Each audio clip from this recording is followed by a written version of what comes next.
Missouri adds an offensive tackle from Trent Dilfer's old school. Plus, do we have the next Charles Harris on our hands? And, of course, we got to talk Missouri UCF hoops, including a miracle finish, coming up right now on Locked On Mizzou. You are Locked On Mizzou, your daily podcast on the Missouri Tigers. Part of the Locked On Podcast Network, your team every day.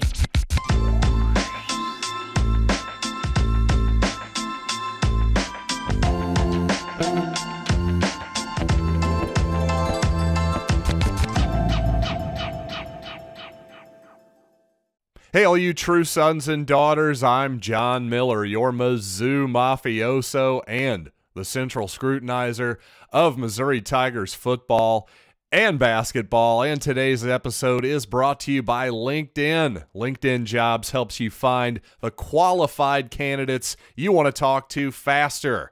Post your job for free at linkedin.com/lockedoncollege. That's linkedin.com/lockedoncollege to post your job for free.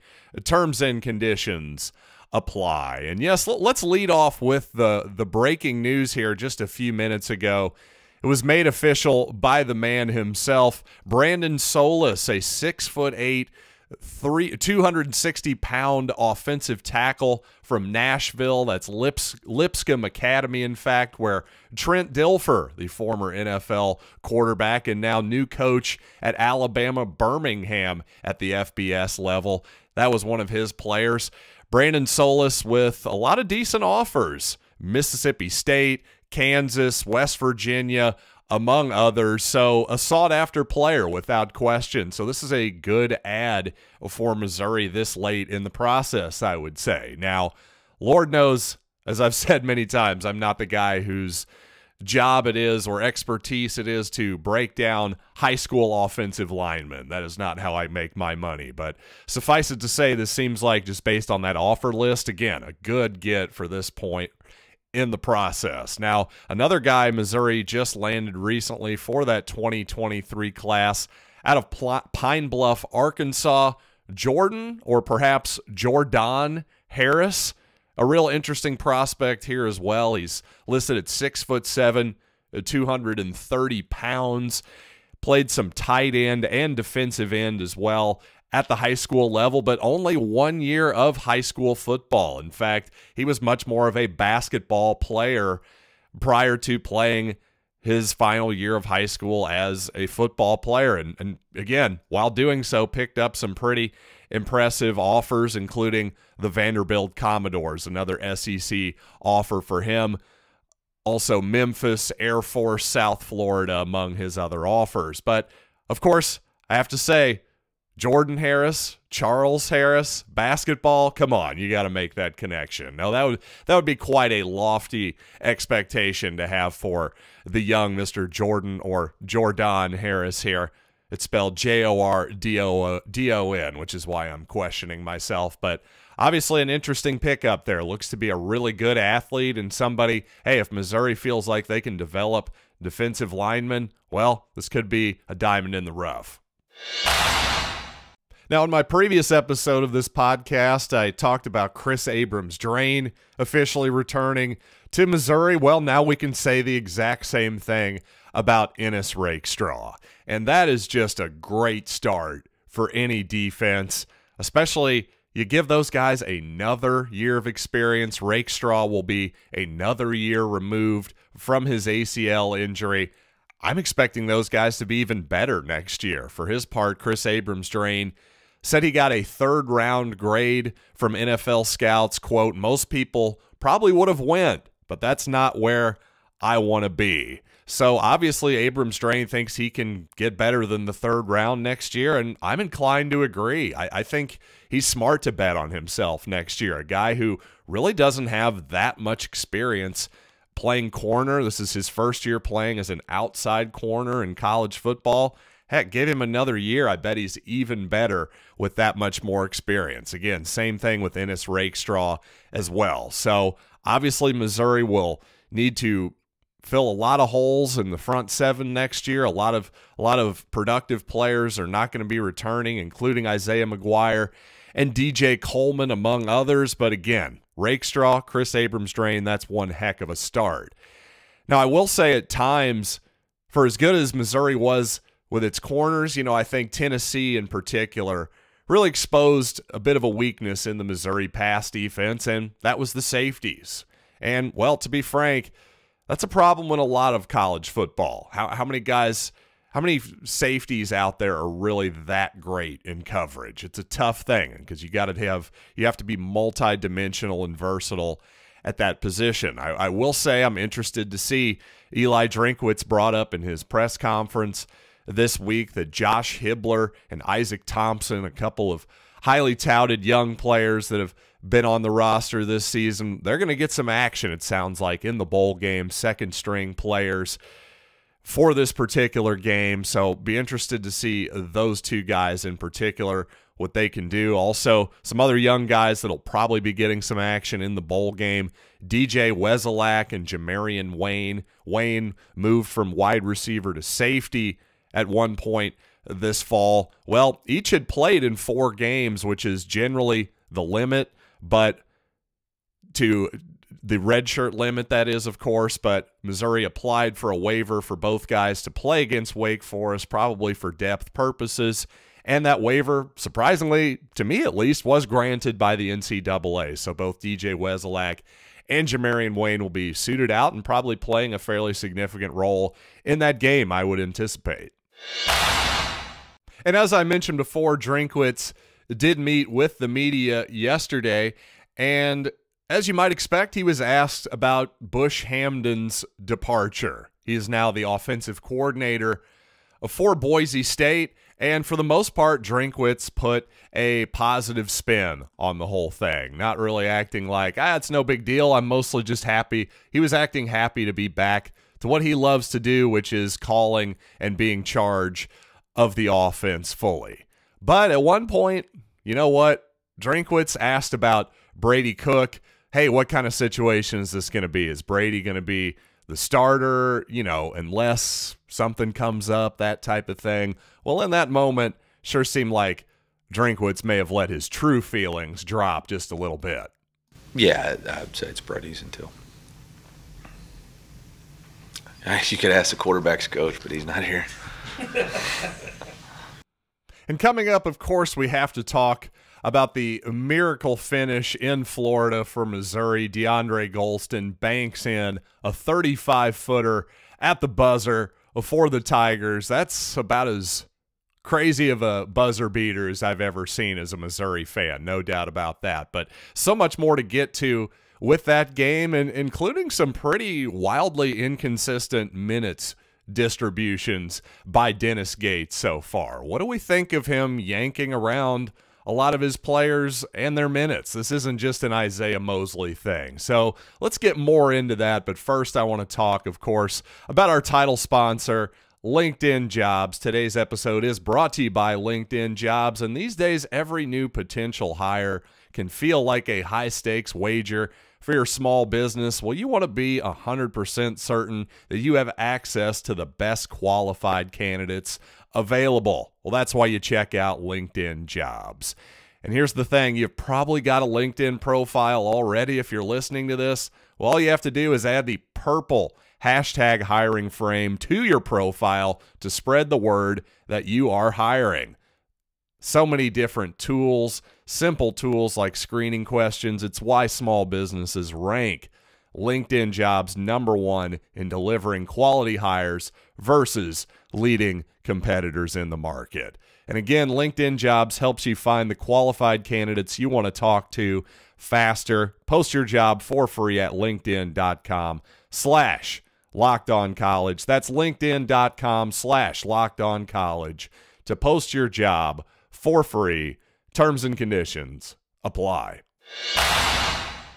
Thanks for making Locked On Mizzou your first listen every day. Make sure to check out Locked On Sports Today, the big stories in the sports world in 20 minutes or less, plus instant reactions, game recaps, and Locked On's take of the day. That's Locked On Sports Today, available on YouTube and wherever you get finer podcasts. And I think if you we're asking Ronnie DeGray a question, and he had to be honest with you. I bet he'd be as surprised as anyone that he got the start in the Missouri's last game, because DeGray, well, he had found it rather difficult to get on the court for the most part early in this season, and yet Noah Carter, along with DeAndre Golston, were sat in the game at the beginning of the game, the original starters. Well, perhaps Dennis Gates just didn't like what he saw from that group defensively. Who knows? But DeGray ends up actually playing the third most minutes on the team, playing 28 minutes. Didn't do a whole lot offensively, but defensively and just in terms of hustle, I think he definitely added a lot. The one concern for me, though, would be that DeGray, one of the best things about this team so far, in my opinion, they always have 5 guys who are a threat to score the basketball. And I'm not sure that DeGray's game completely fits in within that mold. Having said that, though, I guess it worked out because, well, Missouri, while they completely got bogged down into a slow-paced basketball game, the kind of game that Central Florida wanted to play, and also despite the relative lack of possessions compared to most Tiger games so far this season, Tigers coughed the ball up 15 times as well. That's way too many turnovers for that slow of a game, and really for any game in particular. But especially when, in general, you'd like to think that Missouri, in my opinion, has the ball handling advantage. Didn't really necessarily come to fruition in this game, but what did come to fruition, some really, really good shooting and shot making by the Tigers. When they actually got a shot up, well, for the most part, it went in. And I will say, here's something I've said, if you've listened to the show for a long time, one thing I'm a really big believer in is that give me somebody who is more aggressive than maybe he should be, and I'm more of a believer that it's easier to rein that person is than to take somebody who is a little bit scared and make them not scared. Well, in the Kansas game, DeAndre Golston almost had me eating those words at one point in the second half. He was just a little bit unafraid in a bad way. He was just like, hey guys, I got this. I'm going to make up the entire 25-point deficit myself. But you know what? Obviously, Golston hit the wild bank shot at the end. He apparently wasn't afraid to put that one up when he had to at the end. What else could he do? But to me, much more importantly, in that second half when Missouri had a bunch of lulls offensively, some big runs by UCF. If it weren't for DeAndre Golston and his ability to put the ball in the basket there in the second half, there's no way Missouri wins that game. And to me, impressively, for a guy who was sat, it never feels good. I've had this happen before. It doesn't feel good when you're a starter and suddenly one game your coach is telling you, hey, actually, we're going to start somebody else this game.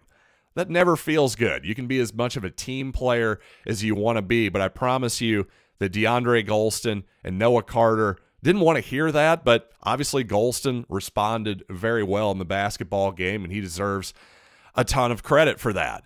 But I will just say in general, other than Nick Honor and D'Moy Hodge, by the way, Honor obviously played a fantastic game against UCF, knocking down 5 3-pointers, perhaps all 5 in the first half. Definitely 4 of them were in the first half. But other than Honor and Hodge, who absolutely knows what their role is on this team? I might have even said Trey Gomillion kind of knows what his role is, but again, he started in this basketball game after being the sort of do-it-all energy bench guy for the whole season and actually only played 10 minutes in this basketball game. So that was a bit strange as well. Apparently, it just felt like Gomillion didn't have it in this one, despite starting him. Again, just a strange distribution of minutes. Even somebody like Kobe Brown and Noah Carter, they're getting about 25 to 30 minutes a game generally. But will Kobe Brown finish the game as one of the crunch time 5? Because against UCF and against Wichita State, well, the last few minutes, for the most part, he wasn't always out there. So it's been interesting to see how Gates has used all of these different guys so far.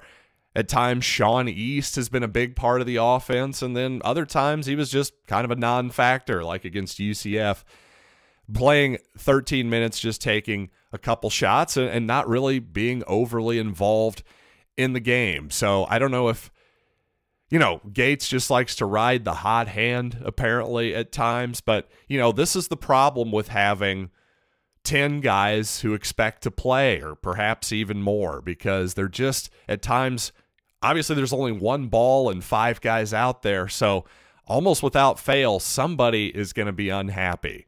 Now, by the way, speaking of guys who maybe have been less than happy at times, what did we think of Isiaih Mosley's minutes? He certainly got off the bench, played 10 minutes in the ball game, including a long stretch in the first half. I would say it was an up and down mixed bag for Mosley. Some good, some bad. So let's talk more about Isiaih and the rest of the Tigers. But first, I want to tell you about BetOnline. Yes, one of our finest and longest sponsors. And here's the deal with BetOnline. They've got you covered whether you're into college basketball, college football, the pro versions of any of that, soccer. Hey, how about that World Cup final yesterday, huh? But the combat sports, even esports, everything you could possibly imagine over at BetOnline, including scores, info, and even podcasts. Yes, they're trying to bogart into my podcast sports space, and I don't like it whatsoever. But you know what? These people have been so good to us over the years. We'll let it pass. But once again, for all your wagering needs, you got to head over to betonline.net, where the game starts. Isiaih Mosley obviously is still trying to find his role on this Missouri basketball team, and one thing's obvious, the shot just really hasn't started falling yet. Isiaih in 10 minutes goes 0 for 4 from the field, a couple threes missed, looked like a couple floaters, I believe, as well, including a long one from the elbow about 15 feet away. I'm not sure that that's the shot that Missouri wants. But you look at the scoreboard, or the box score, also 4 assists for Mosley. To me, he should just, at this point, when he gets in the game, focus on playmaking and just let the scoring come to him, because it feels like just right now he's really having a hard time figuring out what Dennis Gates wants from him offensively. When am I supposed to shoot? Do you want me to go one-on-one? Do you want me to dribble? What do you want me to do? And to me, for now, I just think he should focus on getting other people involved. And then I think it'll be easy enough it'll be obvious when he needs to shoot at that point. The game will open up for him, and it'll magically happen. To be honest, I despite those 4 assists and some good playmaking, again, I just didn't love those minutes from Mosley. I really didn't. Hopefully it'll get better, because I think he's a really, really talented player, obviously. And again, the playmaking part of it has been even better than I expected. So the problem is, I just would have liked to have, by this point, again, I know there are personal reasons probably for this and whatever. I'm just saying, in a perfect world, we would have already worked all of this out, but unfortunately still haven't quite figured out the balance for not only Mosley, but really our entire rotation outside of Hodge and Honor. Just a lot of question marks still in terms of roles here heading in to bragging rights, which, let's face it, bragging rights is always a bit of a milestone for the Missouri basketball season. And speaking of bragging rights, Illinois kind of off to an interesting start so far, for sure. One thing that should be good for the Tigers, at least in theory, Illinois 283rd in terms of turnover percentage. They have a lot of freshmen in terms of guards and ball handlers. Missouri #1 in steals percentage in the entire country, according to KenPom.com. So that's really something Missouri could take advantage of. They can speed up Illini, get their freshman ball handlers. Maybe they'll be a little excited for this game. You never know. Although I said that for the Missouri-Kansas game, don't remind me. But again, hopefully we'll have obviously going to have a lot more in-depth analysis and preview of the bragging rights game as we go forward this week. And in terms of the in-game strategy that ended up with the game winner for Missouri, Gates said most coaches would have started fouling with about 30 seconds left, but he believed that if he got a stop and put UCF in scramble mode, it gave the Tigers the best chance to win at the end. Well, obviously it ended up working out. I'm not sure that that was the perfect strategy. Now, I will say, I do think that coaches often foul too quickly. And especially with 30 seconds or so left, yeah, try to give it 5 to 10 seconds of a double team and a trap and get to see if you can force a turnover before you start fouling immediately. But once it got to be about 20 seconds left in regulation, it was clear there's a 6-second difference in the shot clock. I personally would have fouled. That's just me. But again, I do agree with Gates that, hey, make them, you don't have to immediately foul, especially in the backcourt. Trap, try to get a steal, especially since that's something that Missouri's really good at. But to me, I would have fouled there. And what you saw is the reason for that is even though Missouri obviously defended the play, got a rebound with about 6 seconds left or just under 6 seconds, they got off a bad shot, right? Even if Hodge doesn't fall down there, Missouri realistically is going to have a 35-foot heave one way or the other. We were just fortunate that Golston made an incredible shot and was straight on, quite honestly, to bank it in. So Missouri was fortunate there. They really were. But that's when you got to judge the process and not the result, and I just didn't think the process was that great. Finally, I will say defensively, it seemed like Missouri changed up its defense quite a bit more than what we've seen so far this season. The Tigers were in man, they were in zone. It seemed like at one point there was a matchup zone thrown in there, maybe a 2-3 or a 1-3-1. It wasn't even totally clear what type of zone Missouri was in, but the bottom line is they changed it up, and I thought the confusion on defense worked to Missouri's advantage. While UCF knocked down a good percentage of its three-pointers, inside the paint, they weren't very good. Missouri was able to stifle them. For a team that doesn't have a lot of traditional rim protection, thought they did a good job of just hounding and hassling UCF in the paint, including Taylor Hendricks, who was just 4 of 10 from the field in that ball game. So a good plan, I thought, by Gates and Missouri defensively that paid off. And, well, considering how Missouri was carved up, its man-to-man defense was carved up by Kansas, you might want to change it up a little bit more going forward. So, with all that being said, thanks so much for joining me here on Locked On Mizzou. And as always, check out for your second listen, Locked On Sports Today. Peter Bukowski brings you the biggest stories from around the sports world in 20 minutes. Get the analysis and opinions before anyone else with our local and national experts and insiders. That's Locked On Sports Today podcast, available on YouTube and wherever you get your podcasts. So, until next time, I'm John Miller, and this has been Locked on Mizzou.